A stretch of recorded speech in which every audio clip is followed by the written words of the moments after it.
সকালে ঘুম থেকে উঠেই আমার ছেলে মেহমেদ বায়না ধরল কলা খাবে। ছেলের মুখে এই কথা শুনে মনে মনে খুব খুশি হলাম। কলায় ট্রিপ্টোফ্যান নামক অ্যামিনো অ্যাসিড থাকে, যা মুড ভালো রাখতে ও মানসিক চাপ কমাতে সাহায্য করে।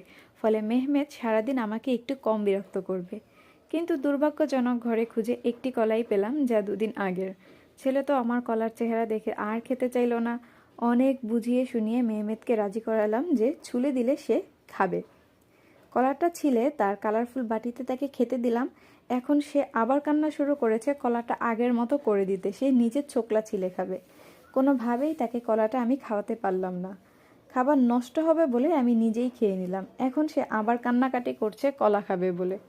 মেহমেদকে আমি রেগুলার কলা খেতে দেই। কলায় থাকা ভিটামিন এবং পটাশিয়াম স্মৃতিশক্তি বাড়াতে সাহায্য করে এবং ব্রেনের কার্যকারিতা উন্নত করে। তাই এখন ছেলেকে নিয়ে বের হলাম কলা কিনতে। নিয়ে আসার পর মেহমেদ কলা খেলো কি খেলো না তা পরের ভিডিওতে জানাবো। তবে এখন জেনে রাখেন, কলায় থাকা ভিটামিন সি এবং অ্যান্টিঅক্সিডেন্ট শিশুর রোগ প্রতিরোধ ক্ষমতা বাড়ায় এবং সংক্রমণ থেকে রক্ষা করে। কলায় প্রচুর পরিমাণে ক্যালসিয়াম ও ম্যাগনেসিয়াম থাকে, যা শিশুদের হাড় ও দাঁত শক্তিশালী করে। কলা হচ্ছে প্রাকৃতিক চিনি, অর্থাৎ এতে গ্লুকোজ, ফ্রুক্টোজ, সুক্রোজ আছে।